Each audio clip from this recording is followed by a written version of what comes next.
What's going on, guys? It's me, Tim, with the Gutter Growth Podcast. Today I got a special guest. I got Mr. Cory Bigham. I like to call him Mr. Bigham.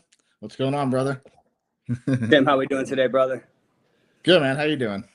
Oh, man, we've been doing good. We're rocking and rolling. It's busy season for us, so you know how it is. Kicking ass, taking names. For those that don't know, Cory has custom copper gutters down in Palm Beach County. He does mainly just copper, and me and Cory go way back. He used to work with me at the company that I sold, so we got to work together for a little while, and now you're actually a training coach for Gutter Growth. It's been a wild ride. It's fun, Tim. It's been great. Yeah, man. Yeah, man. So doing your custom work to, taking on the responsibility and these contractors and getting it done, man. It's wonderful. Good deal, man. Cory, I don't even know if I know. How did you even get in the gutter business, and how long have you been on? Tim, I started 16 years ago. Long story short, let's see. I worked for a GC, Lighthouse Point, Florida. 𝗟𝗓𝗪𝗘. We were doing remodels. Did that for about 6 years. And then it was a pretty cool story, man. We started working with T-Mobile, doing the revamps when they did the Magenta campaign, 3G, way back. Okay. When that localized project finished, and it was either start traveling outside of Florida, staying in hotels for a week at a time, or go back to working local and finding something new, I had a decision to make. And while I was at our apartment back in Boynton by the water, I used to see these trucks come by, 𝗪𝗘𝗪𝗘. Oh yeah. 𝗪𝗘𝗪𝗘. They've been a real good company. Yeah, and Rest in Ray peace, had Ray. lifted Denali and his wife Sarah. Everybody had nice trucks, nice things, and it seemed like they had a nice operation. Well, anyway, Sarah one day saw me walking my dog and was like, "Hey, what do you do?" And I said, "Well, I'm a contractor. I'm thinking about getting my GC license. This is where I'm at in the process, and this is what I've been doing." And well, she said, "Well, you should come check us out. We have a cool operation over here." And so I said, "You know what?" Talked to my girlfriend at the time, not my wife, and I said, "You know what? I'm going to go check it out, see what it's about." And so I drove over there. I think 2 days later, I didn't immediately go. I was a little hesitant. I drove over there, filled out the application, hopped on a truck, and we went out to the bridges. You know the bridges, Tim, a GL community. Yep. And my first day, 2-story house, 600 feet, spike and ferrule, 2-story, get it done. I was so nervous. That was with 𝗪𝗪𝗪, right? Yeah, that was with 𝗪𝗪𝗪. Rest in peace, Ray. He was a great guy. Yeah, no, he was. Yeah. So got thrown in as a third man on a crew. Had a great instructor. I actually had 8 good lead men that over 6 years taught me the ins and outs of it. I had 8 different unique characters that taught me their style, and each one was different. Are you talking about all the main installers there? Yep, all the main installers. I spent 5 years as a helper, just rocking and rolling. Yeah. I made great money. I was fast. I was efficient. I got put on with the top guys. We got to do, $200,000 copper jobs in Palm Beach Island and Wellington, horse barns, and things. I was like, whoa, this is amazing. Those guys were some animals, bro. I worked at the 𝗪𝗪𝗪 for 1 week in Fort Pierce. Yeah. And that was like the fastest production I ever seen. I was with this Honduras guy. He was a tall Honduras guy, but bro, everyone at 𝗪𝗪𝗪 was beast. They were focused on production. Sometimes the quality was a little hit or miss, I gotta say. They were just we're cranking 600 to 800 foot a day of spike and ferrule. So yeah, those were man, I remember those days. Anyway, I had an opportunity to join another company as a lead. So I said bye, parted ways. Yep. Started on my journey as a lead with a guy named Jerry way back. That was probably 10 years. Rocked with him for a few years. Went to another company and had a lead position. And eventually, Grant and I went to Texas to form a franchise, one of the brothers' franchises. Moved back home and worked for you for a little bit. Was it Grant that referred you to me? I can't remember. Actually, no, it's funny. We mentioned that. Jose Diaz, Elite Custom Gutters. The guy who trained me at 𝗪𝗪𝗪𝗪. Yeah. When I came back to Florida, he needed a lead. I came to work with him. Wasn't as busy as I'd like to have been to keep up with my pace. And that's I met you on a chop and drop, and I was like, hey man, if you need an that's right. need an extra guy, whenever, because I'm only a couple days there a week. He didn't have that much work. And then you just were like, hey, yeah, come on, let's go. And he said, you know what, might as well go over there. There's more opportunity. And that the rest is. I used to have that. I used to have that chop and drop company. A lot of people don't know that, but I would drop chop and drops for guys all over Florida. I had the but I had the 8-inch half round. I had the 6-inch half round. I had the 6-inch Euro box, the 6-inch standard box, and then the D style was a big seller too on the chop and drop. 7-inch D style. Even the 8-inch. I had the 8-inch K. That was chop and drop sometime. But yeah, I didn't even know that. I didn't remember that. So that's how we hooked up. Yep. The 8-inch K style was fun. We did one pretty cool job in Crystal Point in North Palm Beach. 8-inch. That shopping center with a lift. That was a fun day, buddy. But yeah, man, that's how we met. And then I rocked it with you for a little bit. Company sold, changed hands, people let go. Had an opportunity. A builder of mine said, hey, Cory, you do this so well. You know everybody. You know how to do this. You have everything you need. Why are you working for someone else? And I was like, you know what, man? I've been scared. I just like to just stay in my lane and just do what's comfortable. But I learned to grow, you have to get outside the comfort zone. Yeah. And man, I took a chance. Tim, man, you've helped me out a lot. Tim, you linked me with Jim Crean. Yeah. Remember? Yeah. That's who sold you your first rig, isn't it? Jim sold me my first rig. That rig did us very well. I was really happy. Jim's a funny guy, man. I've known him for probably 15 years at least. Yeah. And so Jim sells me about 3 to 4 customers a month still. Yeah, he's smart. He's smart. He's really good at like engineering stuff, and he's a character, man. He's done some really cool stuff. I used to go over to his shop, and because he had a break back then, like 15 years ago, and I didn't have one, so I would just go and do all my splash guards, or he would make collection boxes for me and stuff like that. But yeah, he's been in the game a long time. It's funny you mentioned that. I bought that brake. Remember? Did you? And and the templates for those those collector heads and all that. It's funny. Yeah. That's an old brake, but knowing Jim, it was probably in great shape. It's great. Jim and I spoke 2 days ago. Jim's actually going to come to our new shop. We're actually moving into a bigger shop in 2 weeks. I'm excited. Okay, cool. We already outgrew the first shop we got. Is it you got too much material in it, or? The gutter industry is booming. Investments are flooding into the space. Companies are consolidating. Operations are scaling like never before. And tech is redefining the experience and resetting expectations for the home service industry. But the gutter business has never been treated like the powerhouse industry it actually is. Until now. This is the Gutter Summit, the #1 convention in the business, bringing together the entire industry, all at a, dare I say, elite venue built for connection, growth, and opportunity.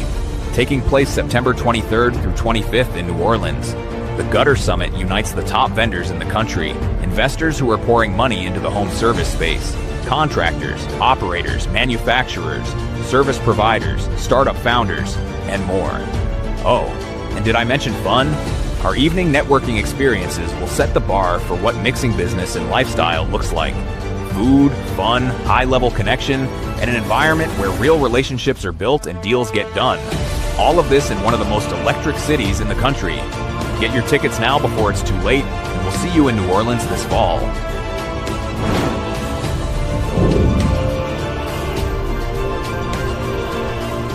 Well, I have canoes and kayaks and nice. Then scrap pile stuff we tear down. Then there's I try to organize it, Tim. I got the copper pipes on the left with downspouts. I have some shelving for copper and material surplus, hanger surplus, elbow storages from hanging, shelves I built, a 30-foot work table on the right side wall with chop saws to cut shield down, make whatever, and a big fabrication table in the center. It's like 6x6. But we outgrew that real quick. So now we're getting this 100-foot shop right next door. That one's got the bathroom in it and backdoor access to a nice. fenced-in yard and all that. A little more. No shit. Yeah, no shit. Yeah, that'll be really good for you, man. He's gonna come tune that brake. So it's funny we touched on that. Is it? Yeah. Yeah, man. Yeah. Did you buy a tune-up kit for it? I did. He gave me one actually. Come on, this is Jim. You know Jim. Yeah. He probably had 3 backups. Yeah. So no doubt, man. No, that's good. A lot of people don't know, man. You're like pretty much just doing all copper. You want to talk a little bit about the projects you're involved in right now? Sure. So let's see. Where do I begin? We're blessed. So working for you, I had the opportunity to meet really good contractors. And through everything that happened, I nurtured those relationships. So we're working with about 8 builders on Palm Beach Island, throughout Jupiter to Boca. The most recent project we start next week is we're going to be removing 569 foot of copper half round. Nice. Tile cleaner put an acid on the tile on the roof. Oh shit! Now we have some corrosion and reaction throughout the gutter. It's pitted. It's old. It's been a long time coming. So we're going to tear all that down, reuse the hardware we can. Oceanside, we're going to remove hardware and gutter, put up 20 ounce over there, and the right stainless steel screws, because that's a big thing here in Florida. Is we can't use 410 or 305 anywhere near the ocean. It's got to be 316. So they didn't use that. So all the core bowls are rusted out. So we're gonna have to do some work with that. The builder's gonna come in and paint. We're gonna add some copper gutter to the additional sections that the builder built. We're gonna do some in-wall flashing with some 2x3 drip by the pool area because they're having some calcification from the upper deck that's bleeding through. So we're gonna cut that out and rechannel it and do all. It's gonna be a fun project. We got like 4 of those coming up, dude. It's a blessing. It's a blessing. Did you say you had like a 700-foot one coming up, or? Well, it's 496 foot of teardown and replacement, plus 216 foot of new additional gutter, and then changing out hardware is going to be anything we add to that is going to be a separate work order. So it's going to be done in some stages. It's going to be fun. We've learned the hard way on that hardware, huh? As far as like the stainless steel screws. So it's funny you mentioned that. I actually last year learned a pretty tough lesson with that, Tim. Like I said, we're not supposed to use anything other than 316 here. So, I had what I thought was the correct grade stainless steel. We installed a copper gutter, brand new home, downtown Delray on the ocean, right on the beach. I mean, 40, 50 foot off a breaking wave, it seemed. And the wood was new, but the wood was rich in tannin. And I didn't know that. And I didn't know what tannin rich wood would do. Tannin will accelerate the breakdown of the incorrect metal very fast. So within 90 days. You got an acid in it?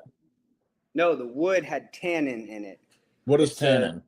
I guess tannin is something they soak wood for that helps preserve it and keep it nicer along ocean. Is that like that beach wood? That beach type wood? You know what I'm talking about? And I didn't do as much research as I should, but I just know it was a tannin-rich wood. Okay. And what they did was, even though we had bonded neoprene stainless steel washers with 305 stainless through the number 10 Burger Brothers into the fascia board, within 90 days, all that was bleeding. Dude, that's crazy. Really bad. The builder called me nonetheless. Hey, we got a big problem. So we learned a lesson. We disassembled the system, unsweat the joints, took off the brass clips, took out each piece manually, set it on the ground, removed all the hardware, CLR'd it in a bucket, calcium line rust remover. It's great for something like that. Calcium line rust, scrubbed the fascia, cleaned it, repainted it, reinstalled the hardware, correct screws. It was a learning lesson. Damn. 2 days. And, that's 2 days of profit. So yeah, you lost. Well, at least you know now. I mean, yeah. Probably almost none of these better guys would know. Well, they will now because we're going to tell them about it. And hopefully they don't make the same mistake I did. Anywhere else, it would have been okay, probably. If it wasn't directly getting blasted with the salt ions from the beach, it probably would have been okay. The north and the west exposure wasn't as bad, but the east side of the house was literally obliterated and was just bleeding orange. And I was like, whoa. A lot of those ocean houses, I'm not familiar with wood and I'm not educated on it, but it's like that beach type wood. Like it's looks like dried, like it's dried out, but it's not, and it'll last a long time. I'm imagining that a lot of the fascia boards that they're putting on the ocean, they're treating it somehow. I think you because might of the prefer 𝗪𝗪𝗪𝐿. That might be it. Yeah. Similar to that. That's more of a decorative wood for the soffit underneath. It's not like a structural wood. You only really see that on the beaches. Yeah. Well, it's because it's expensive. It's really expensive. But that was a lesson we learned, and it was fun though, because we could smile, we could work through it, and the builder still loves us. We still get more work, but we learned a valuable lesson on that one. So in between that, we also have some aluminum half round going up. We do a fair amount. Oh, of nice. Yep. Vintage builders here in Palm Beach, they love us. We get to work with them. We just put up a black half round on a beautiful new home on 𝗟𝗓𝗪 golf course. Okay. I mean, there's a world famous architect. I'm not familiar with his name, but he's in the back designing water features in the pool with rocks, and it was interesting. Hell yeah. There's always cool going on around here, man. We're pretty lucky. Yeah, man, that's awesome. Yeah, I always enjoyed the copper type work. I kind of just that's why I started buying all those machines. I just got bored with the K-style stuff. I think the best gutter is a round gutter. It's got a true bottom. It looks better. Sure. It's classier. I like the 8-inch. I have the 6-inch machine now. We have a new Grover 6-inch machine. I like it. Kind of want to get an 8 down here in South Florida. You should. The roofs the way they. We've talked about this with the roofs the way they are. You almost, if you're not going up under the cap, or if there's only a 2x, I mean, you really need an 8-inch gutter. So yeah, you got 𝗪𝗏𝗏 now that you can buy them from Classic Gutter Systems. Yeah, we've spoke. Augustine's just ready to give me. It's you ready to give you one? They're just not cheap.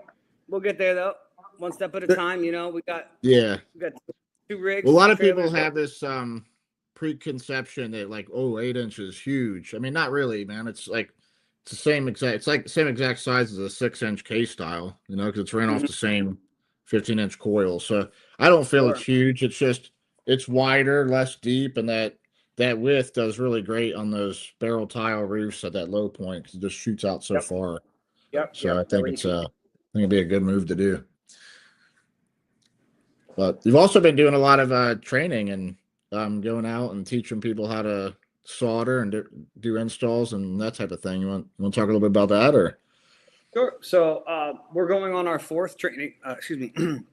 Our 4th training mission, I want to call it.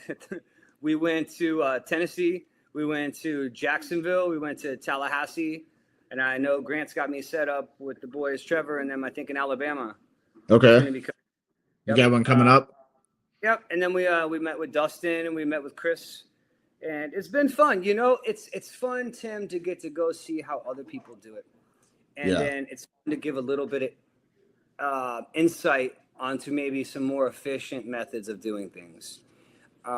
Time is money, and the little bit of time you spend doing this and that, wrong or maybe not as efficient as you can, it adds up long term. So there's so many guys, Cory, that have gotten into this industry that didn't come from. I mean, a lot of guys came from installers, but there's a lot of guys that are just coming into it because it's a good business, and they weren't necessarily installers before they started the business. So a lot of them are trying to figure that out as they go.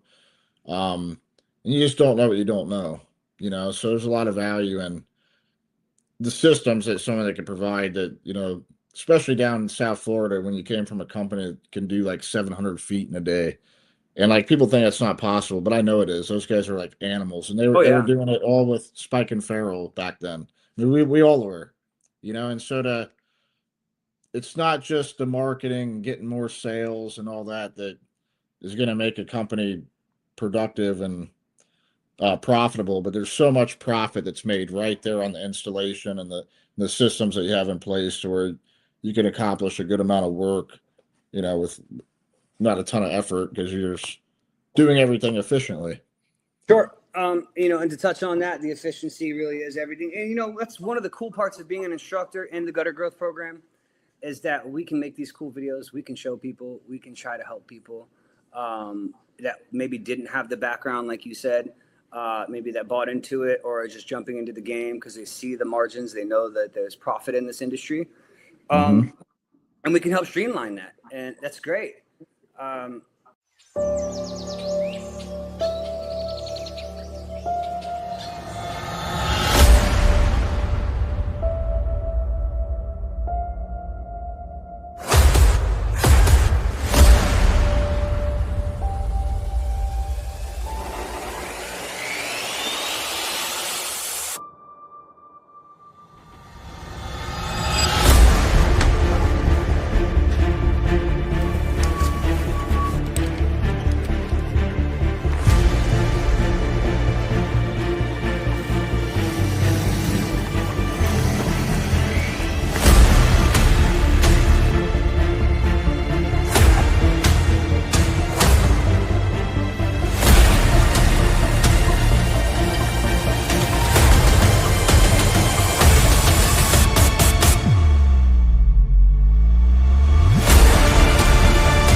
You know, it's a great feeling. So I look forward to doing many more training visits with different companies as we grow and as we get more members, and you know, the opportunity presents itself. Has it been mostly copper and soldering you've been doing, or has there been like just regular installs too? So these three have all been copper. Tennessee was copper. That was the copper radius out in the mountains. That was fun with Kingdom Gutters, Josiah and Joey. They're great guys. Chris Spouse was 8-inch copper half round with Storm Solutions, which was great. Then we had Dustin Ledford, who had copper K-style. He wanted to teach us how to do some soldering. That was fun. And then the next one, I'm not sure exactly if it's going to be copper or just basic installation techniques that are going to help speed things up. I think it's copper. I think most of them are copper. You know what I think it is, Tim, is we got a lot of good guys in the industry that jump in. They know what they're doing. They know the basics. And then they get the opportunity to bid on their first large or fairly large copper job. And all of a sudden they're going from maybe a $4,000 job to a $50,000 or $60,000 job. Yeah. And there's some hesitation there. Naturally, there's some hesitation because there's the fear of, you know, you could mess something up and you're liable, and you know, the materials aren't cheap to replace, and the house is usually of a higher dollar value. So if something went wrong, your liabilities are a little bit more. But you know, all in all, I think that the program and how allowing us to do this is going to help those people overcome those fears and allow more people to bid on better copper jobs. And really, you know, I would love to see that, because I think a lot more homes should have copper gutters, Tim. They should, man. Copper's superior. Copper's superior. It's a superior metal. It's going to last longer. Natural algicide and mildew resistant metal, so it doesn't form the algae ponds in it as easily. It's going to last twice as long. You know, it's funny. I had a lady we just did a copper job for in Palm Beach Polo Club. She said she wanted copper gutters to put the vibes in her garden with her crystals. I like that, man. Because Water she knows coming that it makes the water electric. Like that's why it's good to have it in a copper cup before we drink, you know? So she had copper cups as she was out there talking with me. She actually asked about hammered copper wall art with copper shelving and stuff, and I directed her to a fabricator I know for some copper projects. Yeah. But it's funny, copper had a feng shui and she liked it. She wanted to electrify her yard. But do you remember that copper inlay we did seamless? I do, Tim. That was epic. That was a fun day. You know that's never been done. You had the 20-foot boom lift, the 18-inch. Was it 18 or 20-inch coil? 20-inch. It was 20, yeah. And we torched it. Flo and I torched that on the deck, the raw deck. Yeah. Blackened it, water on it, rolled it up, and then we literally formed that into the. You know, that was a great job. That came out great. Yeah. That's called scorching. And I learned it from I was trying to make a copper fountain, you know, like with little leaves. So I was learning how to make the leaves. And so you had to like get a torch and heat up the copper red hot, and then it's called scorching when you pour the water on it, and it cools it down so fast. And what it does is it makes the copper pliable. So then you can go in there and form it and make it look like a leaf. And so, dude, I was just out there, and the guy called me out there and was like, "I'd like this seamless." I'm like, "How the hell are you gonna do that seamless? There's no way." And No, I'm sitting there thinking, I'm like, you know what? I think I could do this. And it was like an we made it work. experiment, an expensive experiment, but it worked. Well, it went well, so that means profit was made. And Yep. I actually had another job back in there. That was Sailfish Point, one of the most beautiful points of in Bath. Is that where that was? Yep, Sailfish Point. Yeah. Through that job, I actually met somebody down the street later on that he's a chemist for like all the shampoo companies, and he made all the sodium lauryl and sodium stuff that goes in shampoos. And we ended up doing K-Style around their whole house right on the point of such a beautiful area. Yeah, I remember those. What does he do at Summer Shampoos? He was a chemist for what is that name? Like Johnson & Johnson. Ah. Something like that. Oh, yeah. There's big money back there in Sailfish. Indian guy. Yeah, he was really nice. But you always had good jobs for us, man. You were known. The good contractors knew you. Took care of everything. Well, you know what I did, man? I took off like all the K-Style pictures on my website, and I'm like, screw all this shit. And I just put all copper and all half round and all like custom shit. And so it appeared like, well, this is the high-end company. And so it got us into a lot of high-end jobs, I think, and that was just kind of my approach to the branding it as a high-end business. I mean, even competitors would say that, I'm not going to say who, but they would say, they do the high-end stuff, and we just do the regular, so I positioned it that way, because perception is everything, and so when you went to my website, that's why you got such a great name, Custom Copper Gutters. Like they know. That's what it is, right? Coastal Copper Gutters. Coastal, my bad. But they know that you do copper. You're high end. Yep. And so that's why you're loaded with high end. I think it's a great business model. Tom Anthony's does the same thing. A little bit of a blessing and a curse on that. I agree with you, but I'm getting, as of recently, I was thinking about rebranding in a sense because I get a lot of the, I love the copper market, but I get a lot of do you only do copper? And it's the only way it bites me in the butt a little is I think it scares some people away. But maybe those aren't the people that I necessarily need to be talking to. That's what I tell myself. And I just focus on the ones that do actually just want to do copper. Yeah, I mean, if it was me, screw all that K-Style shit. I hear you. I love doing half round, man. There's just something about external brackets. Yep. Whether it be Augustine's, the Augustine's. I mean, he's a prime example of someone who's built a business off of half round. I know. And he's prime example. He made up his mind.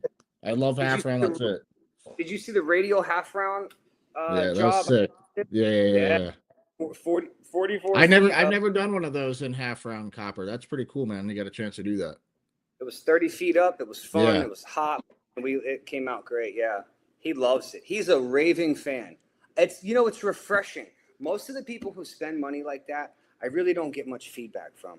They're like, yeah, okay, we had copper gutters on our chateau in Connecticut. Please, we want the same thing. Okay, yeah. Sure, here you go. Thank you, and it's done. All right, maybe leave me a review. This guy calls me and texts me, hey, I just brought my contractor buddy over, and he loves my house, and I got the best house in the neighborhood. I love it. He's like, I pull up in my Maybach, because it's not Maybach. He's like, I pull up in my Maybach, and I see these gutters, and I love it. And I'm just like, is that how it's really said? Maybach? I didn't know that. Yeah, he's German. So I was saying, hey, man, that's a nice Maybach. And he's like, it's pronounced Maybach. But it's funny. That was a fun one. That was another recent one. That was great. Yeah. No, so it's nice when they appreciate it, and it's gutters, so most people don't give a shit. But it's there's a lot of craftsmanship, especially into the high end and copper stuff. So it's nice when they know. I think we're at like 300 jobs in now, and I've gotten 100 reviews. Good feedback. Wish it would have been a little bit more, but 100 reviews of positive feedback from people.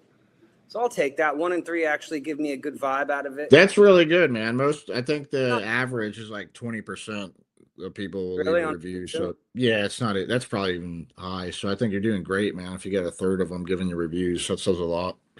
Well, I'll tell you what, man, I had some great instructors and some great partners along the way, bro. Yeah, man. Yeah, we all have, dude. We all have. Actually, it's funny you were mentioning your old company. I was competing against them the other day. Yeah, did you win? I did win. Nice. I was $10,000 more than them. Nice. That says a lot, bro. I remember the last copper job I sold for that company. They paid $8,000 more, and they had 5 bids. So like that's another thing I love about that market is they do consider quality, and they're not just always looking for the cheapest price. Yeah. You know? And you know what's really good is just if you can just take some really good photos and good videos, like you're always preaching to me is to take cool videos, take a minute to take some video. If you can just do that and show them that, your work tends to speak and sell itself, which I love. I'm a big fan of video, man. I think that everyone's sleeping on it. It's like the opportunity that we have with free media, because it's literally free. Like it costs us nothing to post on these platforms. Sure. We didn't have this power 20 years ago. And so like you'd be foolish not to do a lot of video. I'm planning on for Griswold's this year, I'm gonna hire a video guy. I want him out there 5 days a week, bro. Because I'll have so much I'll have so much content that I could play on for the whole following next year. And there you go. Tell the story. Yeah, that's cool. And like now with AI and stuff, it's important that we're doing this, that we're posting on YouTube, like it's real important. The TikTok's important. Of course, Meta, Instagram, Facebook. But YouTube is really important. Like a lot of people don't realize that Google owns YouTube. And like it's going to do a lot of help on your SEO efforts and even your website being found. And is that right? Mm-hmm. Is that owned by YouTube. Is that what the new Google algorithm changes that were going into effect? Is that's going to be considering now that you? Are you talking about the LSA thing? Not the local service ads, but I remember reading that. Well, there's changes right now with LSA that's getting tied into.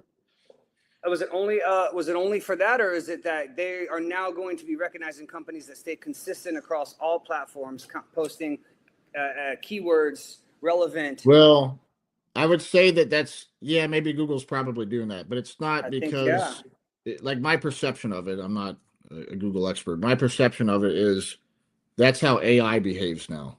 So like they have Gemini, so probably with Gemini, it's searching everything, I'd imagine. Yeah. I don't know if it's just searching Google, but I do know this, like what changed with LSA is that you're not going to be able to do it. It's like it used to be have its own dashboard and stuff. Now it's going to exist in Google AdWords. And the other thing is like where you have repair keywords and you have clean out keywords and you have install keywords. If you put all that stuff together, there's only going to be one price. And so you'll be overpaying on the repairs and the clean outs because it's going to be mixed in with the installs, and you're probably going to be paying a higher price because they're going to treat all the leads the same. And so what's going to have to change as far as how you handle the LSA and stuff is by having its own campaigns. So you'd have to have a separate campaign, and it goes off of a daily budget instead of weekly. So they're changing that. And then you would have to have like your clean out separate from your repairs, and then your repairs separate from your installs. That way you're paying a lower price on the clean outs because it's going to average to one price instead of like it used to be. They had different prices for, and you can mix it together, but it's for some reason it's going to just come up with one base price. And that way you're not overpaying on the clean outs and the repairs by separating it all.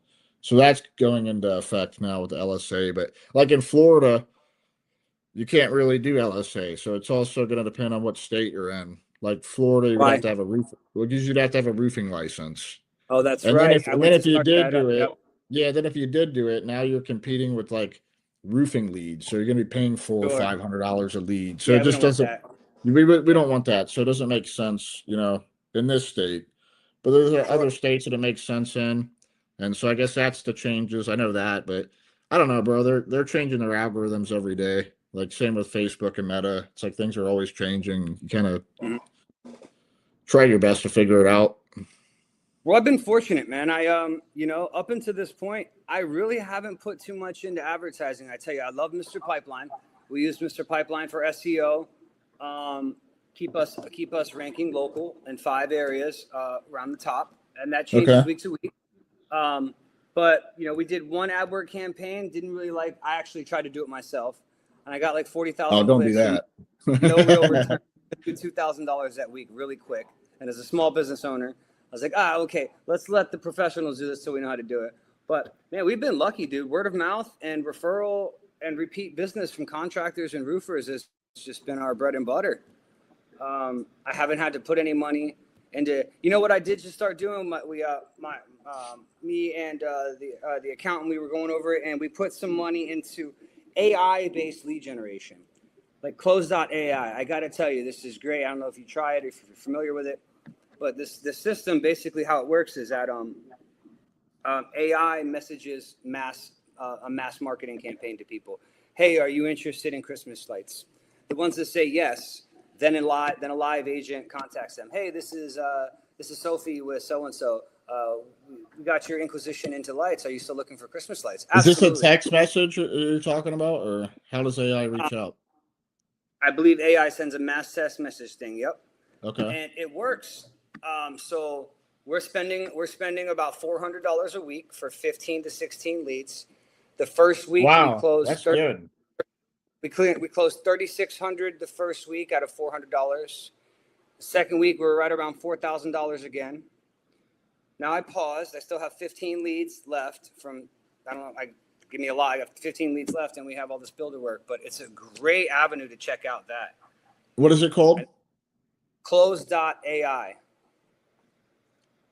So I'll look into it, because where I'm at with Griswold's, like, this is literally where I'm at. If I could find anything that's going to give me leads, I want those leads, bro. I want to buy them. I want every lead that exists. They're warm leads. I call these people up. Hey, I got your number from Gutter Services and said you're interested in a gutter quote. How can I help you? I'm right into it. Oh yeah, well, we had got a new roof and we've been thinking about getting gutters. Because I'm putting a $15,000 a month AdWords budget up this year. I'm last year I was like 3,000 on Meta. I'm thinking about doing 6,000. You know, I even did Home Advisor, Angie's Leads, or whatever you call it. I got, they suck maybe, but if I sell 10%, if I sell 1 out of 10, I'll make 40 grand out of that investment. I did Yelp, and I'm not even big into that, but like literally if I could get any leads out of it. So I'm just at the point to where I want every lead that exists, because I know I have a 55% close rate and I'm going to make money. And especially the Christmas lights, it being a lot of repeat customers, like I'll make money off of them again next year. So I want everything that exists. So I might look into it. It's a great new lead source. I know you've gotten to a point where you exhaust probably a lot of your local sources. You just have to dump more money for a broader range, or try, I look at it as different markets. Like someone that I got on that, I probably would have never got on Google Ads. There's a lot of people that have typed Christmas lights, and then they get to the point where they can either sign up with someone like you or reach out to someone like you, and then they stop. I know I've done stuff for services where I Google it and I do a look at it. Okay, you know what? You get busy. Yeah, or they just don't want to make. They don't want to make the commitment. And that AI finds them and reaches out. Hey, were you still looking for that? And so when we get that lead, my warm. Yeah, I know it's pretty smooth. It's definitely pretty smooth. So it's worth a gamble to me, bro. Like if I put $2,000 in it a month for 3 months during season, like I there's no way I won't sell 2 jobs. It's $1,600 a month. It's $1,600 a month for 60 leads. Even if you close, 11 or 12 of them. I know we know what we'll get back out of that. So that's pretty cool. People should check that out. I know all the markets are different, but that's starting to become popular. Yeah, man, the way I look at it, man, there's a lot of things. Like, can you produce, like you said, you turn it off because you got too much work right now. So, I mean, can you produce endless amounts of work? Like, maybe not. So maybe you don't want every single lead, but like if you can produce it and you got a good close rate and your average ticket price makes sense, I'm big on paying for leads. Like, however I could get it. You know, as long as that Yep. close rate makes the average ticket price make sense and the cost of it. I didn't want to shut it off. My salesman right now, we have a GC on our payroll, and he holds the licenses for when I need that. He's going to Croatia for a month to start a church. Oh, really? So Where's Croatia? yeah, but Where's that at? Over by Macedonia in Europe. Okay, so it's a Here's Europe. like Italy over here, and it's like up here in the strait over here is Croatia. Okay. Listen, What is that? Is it is it close to Italy, you said? yeah. So if here's like Africa and all that, and the water, the Mediterranean, and like here's the Italy over here, and it's up over here, the island. Anyway, he's going to be going over there to start a church. He wants to start a legacy church, and it's going to be called what is it called? It's a Freedom Men on Fire group. It's a legacy based church, but he wants to get back to his roots. But so he's leaving me for a month. So is that where he's from? He's from Macedonia. Okay. Like a macadamia nut. Macedonia. Yeah. His name is Georgie with a J. He's a great Sweet. guy. He's also a GC. Builds homes actually up by you. He's based out of Port St. Lucie. Custom built real estate. Nice guy. Sweet. So we're pausing for a minute because he's doing a lot of my sales. So there's no point in dumping money into that when I got my hands full on the truck, still running with the guys doing the copper work. Is he building out in tradition or anything like that, or is it just doing? No, he actually does a lot of work for Habitat for Humanity, and because he's very, very Christian, very religious. So he's building for the people less fortunate. I think we did their gutters. Their mother's gutters did. Yeah, I think you did. You guys did do one project. There's a lot. Though. Yeah. It's a big neighbor. Yeah, and which is great. I'm a huge fan of that. It's great.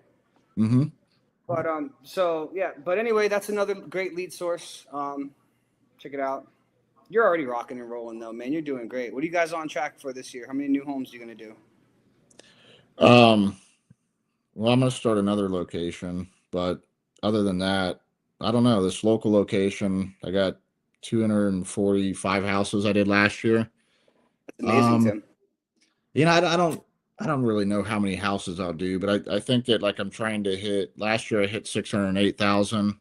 I'm trying to hit like maybe between 800 and 900, and I already have all the lights purchased. So I don't have to buy a single light for the season. That's great. If I do have to buy any lights, that means I put up a hell of a lot of lights. Like I'll probably if I have to buy lights, I'm gonna end up doing $1 million. You know, that's great, man. I mean, that's great. Four season, brother. So I mean, honestly, like $1 million in Christmas lights. Tim, who would have thought a couple years ago, right? Yeah, I wouldn't have thought. Like Corey, I went back. It was actually on one of my memories, but I had this idea like 9 or 10 years ago. Like I advertised it for Gutter Pros for one of the seasons and never sold a single job. You know, so but I had the idea. You know, so it's just you know what it was. It was going to Clippa and getting education and seeing how it really should be done and having other people collapse time for me because it's been done before and just learning. And that's like why we got the Gutter Summit. That's why if you're not going to the Gutter Summit, you should be at the Gutter Summit. You're missing out. Yep, you're missing out. You're missing out, guys. Yeah. Yep. Corey will be there. I can't wait. I'll be there. I'm going to be. You're doing some solder training. Is that you?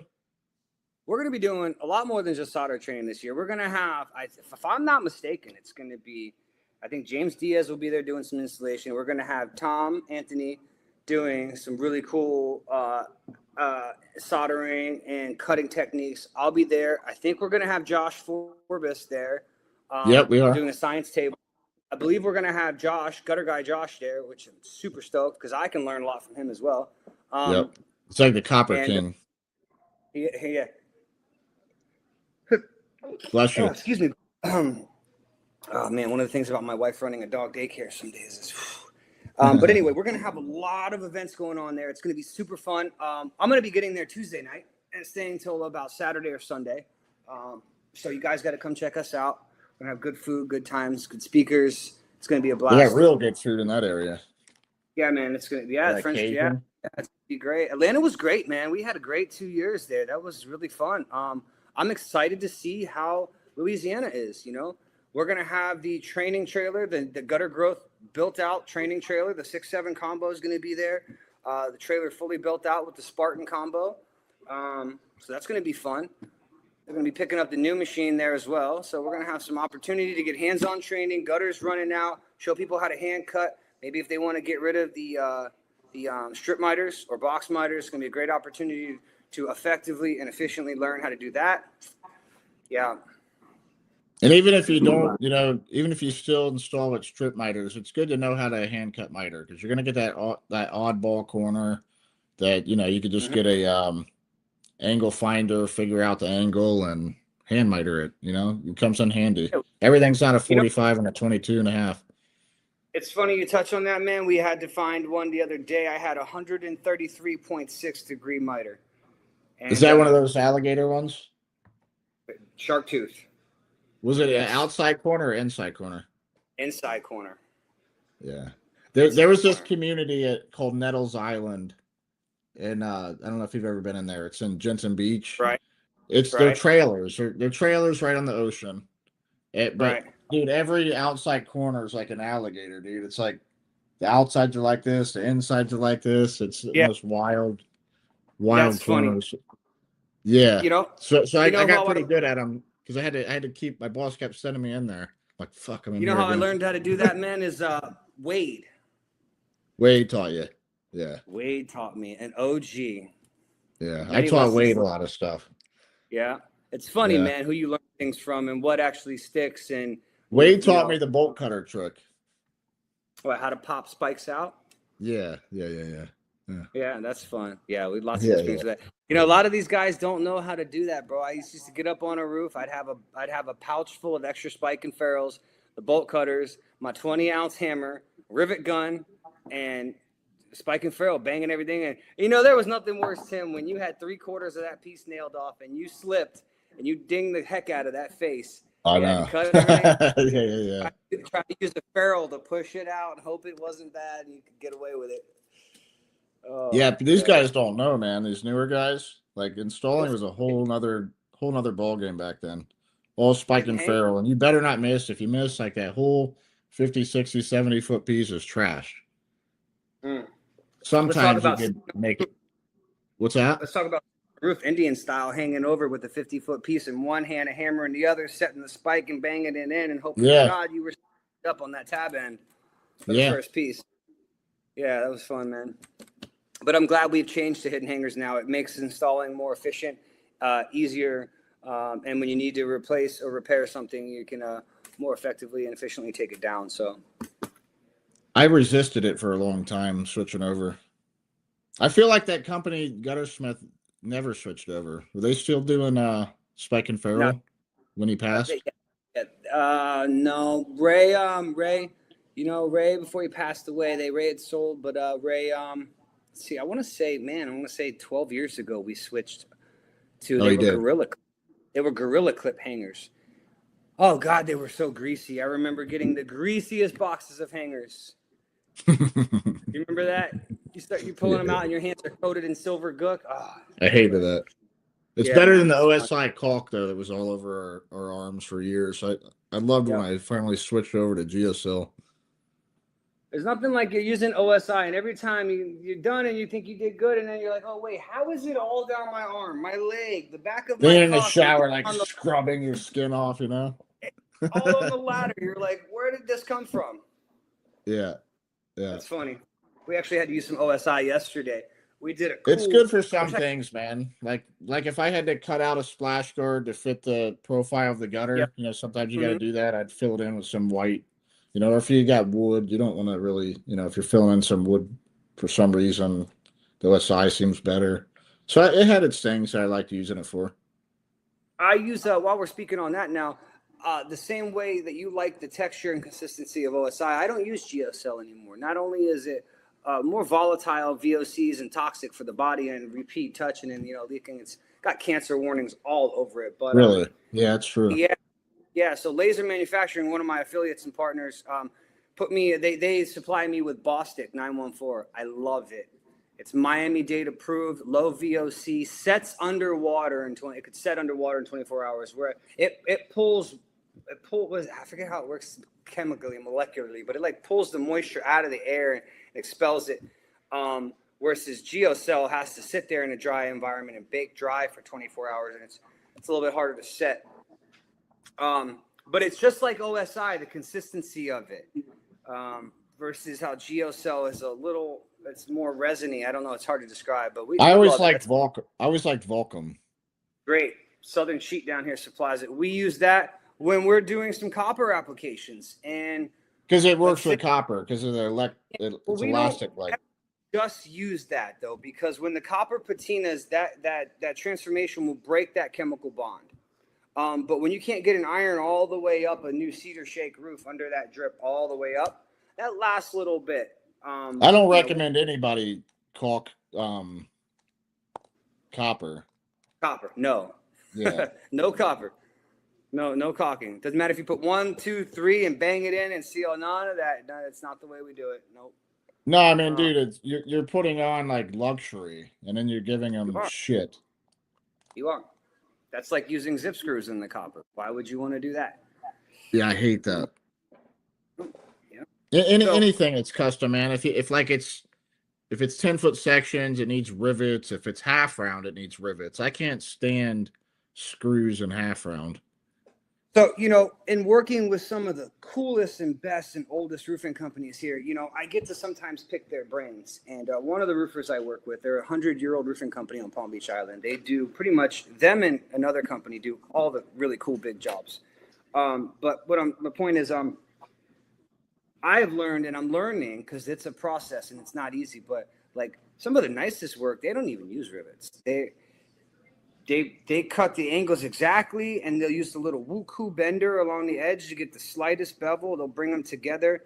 They'll hold it. They'll hold it with the tack. They'll take a little piece of solder and get the top lip together and solder and just touch it real quick and hold it. Then they'll pinch the bottom together really nice and just drop a little piece of solder there and touch it. Have you started doing that yet? I'm working on it. It's not easy. The trick is that is when you hit the flux in there, and if your iron's too hot and you go work it down, you'll drip it right out the seam. That makes sense. Fun. But when you can do it right and you can put them together and sweat it perfectly, it looks so nice. I bet. I'll have to put some photos. Yeah, I got some 25-year OGs that are, showing me some things here and there. But they also have specialty made. Who else did this? I think Jim Thomas Wells was mentioning this one at his tour, and when we went upstate, that they make custom clamps. They'll modify clamps. Yeah. So it fits the half round. Yeah, and then they'll clamp, and they'll work it in sections. So, but that's got to be hard to do on a corner, bro. I could see it being very hard to do. It's hard to do when you have 26 of them. One's not hard. It's when you have 26 of them, which is why we started charging for it, man. We charge $100 for every corner we have to solder. Oh, you have to. Solder's not cheap for one. It takes too much time. Oh, it's like for good Storz and Sons half-pound bars, it's like $12 a bar, maybe 9 to 12. I forget the exact price, but then you got propane, and you just got a ton of time in it. You got the flux. Yeah, it's just time and detail, especially down here in South Florida. Tim, all too well that today was 102. Was it really? It was 102 today. Damn, bro. I know it was hot when I went out there. I didn't know it was 102. I ain't working out that shit no more. Doing a barn. Yeah, a metal roof barn. We had to cut the edge of the metal roof back, and then it was too long. Yeah, it was 6 inches long. So we. How did you do that? Did you do it with nibblers? Nibblers. Yeah. From both directions. He went that way. I went that way. We had a set line. We marked. We've been doing this so long. We can. A lot of people don't realize, man. If it's a steel roof and you go cutting it with a saw, it's gonna rust the shit out of it. Yeah, it's gonna rust. I wanted to. It would have been sweet, but we just take the nibbler, the Malco, love Malco nibblers, and work it up and around and up and around. Yeah. Mm-hmm. And but it was 102 on that roof today. So anyway, yes, the soldering of the corners. Probably hotter than that, man. Those metal roofs, it's reflecting. It's probably reflecting back 110. Yeah, man. Yeah, man. It's been a wild ride, man. I tell you, I love this. I love this occupation. It's a passion of mine. I like helping people. I've always been a craftsman. We found our niche here in Palm Beach. It takes care of us, and we enjoy what we do. You know, it's just like you enjoy what you do up there. You know, the Gutter Growth team, all the coach, we all enjoy what we do. So this has been fun. Yep. But, Yeah, it's always been Gutter's always been pretty good to me. Yeah. Seen the old pictures of you, man. You were hanging and banging, and then got your office, and you know, slowly built it up. You know, I talked to Lee the other day. Yeah. Said hi to She's Lee. awesome. Yeah, she's doing great. Yeah, Lee and Bob. Bob sends me these funny memes on Facebook. Bob wants nice to guy. sell for Griswold's this year. Wants to sell Christmas lights. Interesting. Yeah, he's replacing He's me. crushing it. He hits his quota on roofs that they can produce, and so he, you know, what else can he do? He's a good salesman. So I was kind of happy that he wanted to do it because I had to get out this year. So it makes it easier because I don't have to train him too much. I just got to train him a little bit. That's who that post was. That's who's going to be doing it. Yeah. Cool, man. I almost, you know, not for nothing, a couple weeks ago, I almost hit him up and was like, hey, I got a surplus of leads. Do you just want to, you know, sell some of these too? He might. You never know, man. Yeah, no, I'm gonna get him cranking up real heavy. I've been doing I get a couple estimates right now, you know. So me and him did an estimate on Wednesday. We did like 4 of them a couple Saturdays ago. So I'm just bringing them with me on a few of these that I have until it starts getting busy, and then as soon as late September rolls around, it's all you, Bob, and I'm gonna try to give him as many leads as I can. I'll probably give him like 8 a day. Yeah, give him about 8 a day to go do physical. Bob, you know, some people have a natural ability to talk to people and disarm them and make them feel comfortable, identify the problem and offer a solution without seeming pushy or salesy. And Bob's one of those guys, man. Yeah. You know, and he just makes you feel comfortable. And he's been doing this for so long, you can tell he's a professional. And when you ask a question, he can answer it thoroughly and accurately. And, you know, he'd be a great addition to the team. So I'm happy you got that. That's going to be good for you. He'll probably sell better than me, bro. Yeah, I mean, he probably will. I'm good with that. Maybe that mark isn't as far away as we think, right? Yeah. So. I'm hoping we can, you know, if we can get to the 1 million this year, man. I'm sure you will. Yeah, you're knocking out these major projects, bro. You know, not many people have back-to-back copper. You probably do it. We'll see. Our busy season is just kicking in. My main roofer, you know, 9 or 10 large projects takes them months to do because these are 15,000 square foot roofs, and then they're ready, and then I can come in behind them. So we're going to be getting to that point where it's like, here you go. And it's going to be fun, man. Yeah, it's nice. Yeah, you know, all we can do is try to do the best we can and take care of every house, you know, like it was our house. Lessons learned, you know. Yep, that's it. Well, I appreciate you coming on, bro. I think we had some fun on this podcast. If anyone had any installation, you know, questions, or maybe wanted to get you out there and maybe do some training, I know that you do copper and soldering, but you would also, it'd be worth it for the money if your crews aren't really dialed in. Cory could even just get your systems dialed in so these crews are faster. What's the best way for them to get in touch with you, Cory? Get a hold of me at coastalcoppergutters@gmail.com or through the Gutter Growth Program directly. Hit up me, Grant, probably. You know, we can put you in touch with Cory. Yep. I'll put my phone number in the comments, and people can just reach out to the business cell. Any questions, I have the time, I'll answer them. Listen, guys, I don't even talk about it too much on these podcasts, but like if you need help with your business, like come into Gutter Growth. You know, I can identify the bottlenecks that you have in your business, and we can solve some problems. I mean, we're getting people that are coming in that are like literally doubling their business in 6 months. You know, so it's a formula. I try to figure out where you're at with your business. Sometimes there's other problems to where you don't want to just start getting a bunch more leads, but a lot of times it's just like, okay, you know, you're doing $500,000 and I know you're getting 8 leads a week. Like, you know, you want to get to the 1 million mark, like keep that same close rate and let's get you to 20, 25 leads. And, you know, we can reverse engineer that, build some plans, help you grow.